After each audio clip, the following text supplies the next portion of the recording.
है, आज हम लोग करने वाले हैं क्लास 9 चैप्टर मोशन में से एक टॉपिक जो हमारा पेंडिंग रह गया था, इक्वेशन ऑफ मोशन और डिस्टेंस और डिस्प्लेसमेंट के बीच में डिफरेंस। तो आप ये देखो कि मैंने आपको जो पहला वीडियो मैंने अपलोड किया उसमें मैंने आपको क्या किया है, मोशन के बारे में ओवरऑल आपको पूरा व्यू दे दिया था। उसका पूरा जितना ओवरव्यू होता है पूरा मैं दे चुकी हूँ। ये आपका पेंडिंग रह गया था, तो ये भी हम लोग कर लेते हैं। देखो, इक्वेशन ऑफ मोशन होती है आपकी मेनली तीन टाइप की। मेनली क्या बोलो, तीन ही टाइप की होती है। एक होता है आपका v is equal to U plus A T, दूसरा होता है s is equal to U T plus half A T square, third और लास्ट होता है आपका 2s is equal to we square minus you square. तो पहली बात तो आप देखो, वहाँ पे सिंबल मैंने लिखा है, एक लिखा है v लिखा है, u लिखा है, a लिखा है, t लिखा है, s लिखा है। एक्चुअली ये सिंबल क्या होते हैं, तो ये सिंबल मैंने आपको पहले वीडियो में बताया था क्या होता है, मैं दोबारा बता देती हूँ। v आपका फाइनल पोजीशन, u आपका इनिशियल पोजीशन, a से एक्सेलरेशन, t से टाइम, s से होता है डिस्टेंस या डिस्प्लेसमेंट। तो अब देखो, ये जो हमारा v is equal to U plus A T है, इसको हम लोग वेलोसिटी टाइम रिलेशन भी बोलते हैं। अगर आपको एग्जाम में पूछता है डिराइव वेलोसिटी टाइम रिलेशन, तो आप ये वाला डिराइव करोगे, v is equal to U plus A T. अगर बोलता है पोजीशन वेलोसिटी टाइम रिलेशन, तो 2s is equal to v square minus u square derive करोगे। एंड लास्ट, अगर आपको बोलता है पोजीशन टाइम रिलेशन आपको डिराइव करना है, तो आप डिराइव करोगे s is equal to ut plus half A T square. ये मैंने इसलिए लिखा है क्योंकि एक्चुअली मोस्ट ऑफ स्टूडेंट्स में ये कंफ्यूज होते हैं कि actually position time relation, velocity time relation ये सब है, तो इस वजह से मैंने आपको बता दिया। तो अब हम लोग पहली इक्वेशन की तरफ चलते हैं। तो पहली इक्वेशन क्या है, देखो v is equal to U plus A T.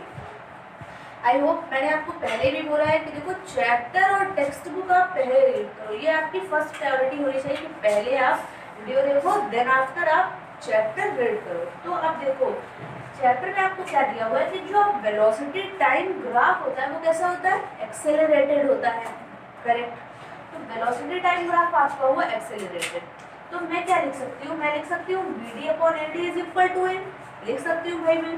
अब बी डी देखो कितना है, हमारा बी डी दिया है v माइनस यू, और ए डी कितना दिया है, ए डी दिया है आपका t। तो मैंने यही तो लिख दिया ना कि वो बी डी की जगह मैंने लिख दिया v minus U, A D की जगह भी लिख दिया मैंने time is equal to N, correct. Then after देखो, मैं अगर इस t को इधर पे पहुंचा दूँ तो क्या हो जाएगा, v minus U is equal to A T, सही है। अब अगर मैं v को यही रहने दूं और u को उधर पहुंचा दूं, तो इधर माइनस से उधर जाएगा तो प्लस में गया, तो क्या हो गया u प्लस ए टी। तो इस हिसाब से आपकी पहली इक्वेशन देखो यहाँ पे डिराइव हो गई, velocity time relation derive. Then after second क्या है, s is equal to U T plus half A T square. तो s क्या है आपका, डिस्टेंस है। तो देखो, distance travelled by O A B C, मतलब ओ ए बी सी, इसके द्वारा जो पूरी डिस्टेंस ट्रेवल की गई है वो अब हम निकालेंगे। तो अब इसमें हमें एक देखो ट्रायंगल मिल रहा है, एक रेक्टेंगल मिल रहा है। तो हम ये लिख सकते हैं ना कि एरिया ऑफ ट्रायंगल ये वाला और एरिया ऑफ रेक्टेंगल ये वाला लिख सकते हैं, क्योंकि हमें इस पूरे का एरिया निकालना है। दैट्स वाई इसका हम लोग इसका निकाल के दोनों को ऐड कर देंगे, चला आएगा, वही निकल आएगा। तो अब देखो, distance travelled by area of triangle B D A B D A plus area of rectangle AODC AOCD, ये हुआ। देन आफ्टर देखो, ट्रायंगल की जगह पे एरिया के ट्रायंगल के एरिया की जगह पे 1/2 इंटू बेस इंटू हाइट हम लोग लिख सकते हैं। बेस क्या हो गया, AD हो गया, हाइट क्या हो गया BD। देखो बेस क्या है AD, हाइट क्या है BD। किस ट्रायंगल की बात हो रही है, यहाँ पे एरिया निकालना है इसका 1/2 into base into height.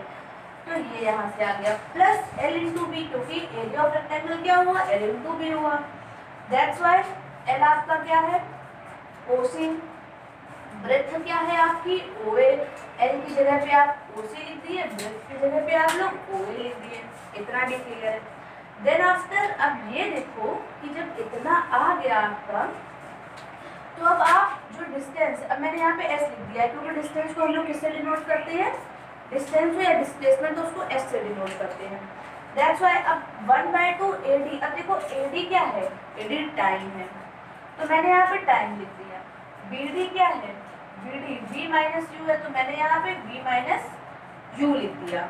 Then after plus, plus का मैंने प्लस लगाया, ओसी आपका क्या है, ओसी आपका टी है, मैंने टी लिखा, मल्टीप्लाई में देखो ओ ए है, तो ओ ए आपका क्या है, ओ ए, ये आपका यू है, क्योंकि अगर इतनी इनिशियल पोजीशन है आपकी तो वो भी इनिशियल यू होगी, तो वो भी क्या होगी, यू होगी, तो मैंने यू लिख दिया। करेक्ट, होप सो आपको यहाँ तक समझ आया।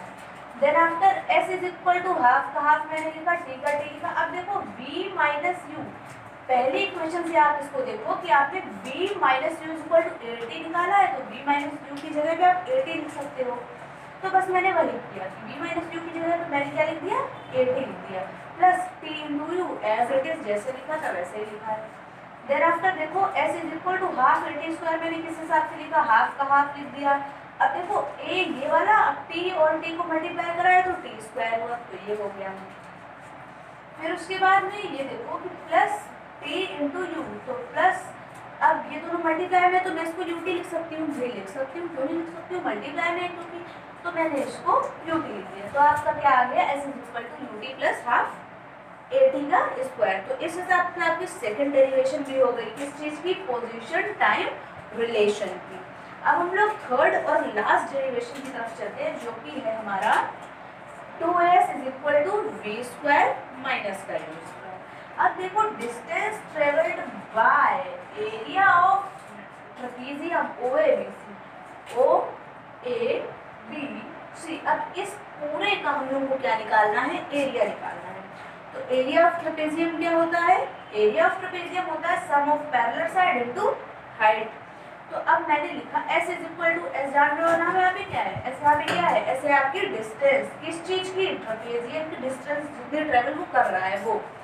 तो s इज इक्वल टू क्या हो गया, 1/2 का 1/2 मैंने लिख दिया into sum of parallel side. अब इस ट्रेपेजियम में पैरेलल साइड क्या हो गई, एक हो गई आपकी OA और दूसरी क्या हो गई BC, जो कि मैंने ये ले ली, ये पैरेलल साइड हो गई। तो 1/2 सम ऑफ पैरेलल साइड की जगह पे मैंने ये लिख दिया, इनटू हाइट क्या है इसमें, हाइट देखो आप OC है, तो मैंने OC लिख दिया। देन आफ्टर हाफ का हाफ मैंने लिखा रहने दिया, अब u प्लस v मैंने देखो क्यों लिख दिया, क्योंकि OA क्या है आपका, u है, BC क्या है आपका, BC पूरा का पूरा क्या है, v है। अब मैं केवल इतने की बात नहीं कर रही हूँ, पूरे की बात कर रही हूँ, जो कि है हमारी v क्या होती है, हमारी फाइनल पोजीशन। तो वो पूरी की पूरी फाइनल पोजीशन, मतलब मैंने BC की जगह पे क्या रख दिया, v रख दिया। देन आफ्टर अब इनटू OC है, देखो OC क्या दे रहा है हमें, OC टाइम दे रहा है, तो इनटू टाइम दिया। अब पहली वाली इक्वेशन से आप इस चीज को भी डिनोट कर सकते हो कि v minus u upon a is equal to t, लिख सकते हो, हाँ भाई लिख सकते हैं। तो अब 1/2 प्लस यू टी का मैंने देखो u और आई मीन यू वी का, u प्लस वी का मैंने u प्लस वी ही रहने दिया, t की जगह पे मैंने ये रख दिया, t की जगह पे आप क्या रख सकते हो, ये रख सकते हो, तो मैंने यहाँ पे बस यही किया है, वही रखा है।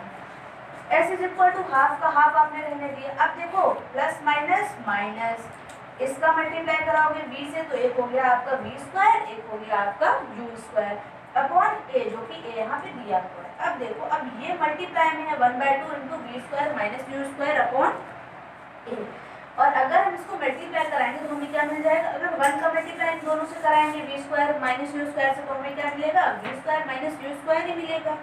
2 का मल्टीप्लाई a से करवाएंगे तो हमें क्या मिल जाएगा, v square minus you square upon 2a मिल जाएगा। अब ये देखो हमारा उधर s चल रहा है, s अभी भी चल रहा है, 2a जो है अगर हम उसको उस साइड भेज देते हैं तो हमारे पास क्या हो जाएगा, 2a is equal to v square minus you square. तो ये आपकी इस तरीके से जो थर्ड इक्वेशन है वो भी डिराइव हो गई। देन आफ्टर मैंने आपको बोला कि इसमें मैं आपको, वैसे तो आपने चैप्टर पूरा रीड किया, आई होप आपने टेक्स्ट बुक भी रीड कर ली होगी, मैंने आपको पहले वीडियो में भी सब कुछ डिफाइन कर दिया था, तो मेरे को नहीं लगता कि नीड होनी चाहिए कि मैं आपको डिस्टेंस और डिस्प्लेसमेंट का डिफरेंस बताऊं तब भी, लेकिन मैं आपको बता रही हूँ। देखो डिस्टेंस क्या होती है, डिस्टेंस में कोई डायरेक्शन नहीं होती है, लेकिन डिस्प्लेसमेंट में एक प्रॉपर डायरेक्शन होती है। Distance is a scalar quantity, मैंने पहले ही बताया व्हाट इज स्केलर क्वांटिटी, और डिस्प्लेसमेंट हुई आपकी वेक्टर क्वांटिटी। डिस्टेंस होती है पॉजिटिव, लेकिन जो डिस्प्लेसमेंट होती है वो पॉजिटिव भी हो सकती है, नेगेटिव भी हो सकती है, प्लस वो जीरो भी हो सकती है। देन आफ्टर डिस्टेंस जो होती है वो पाथ पे डिपेंडेंट होती है, लेकिन डिस्प्लेसमेंट जो होती है वो पाथ पे डिपेंडेंट नहीं होती है। होप सो जो कि मैंने आपको समझाया वो आपको समझ आया हो, और अगर कोई डाउट है तो आप मेरे से कमेंट सेक्शन में पूछ सकते हो। एंड यार, keep learning all those formulas and all those topics which I have taught here.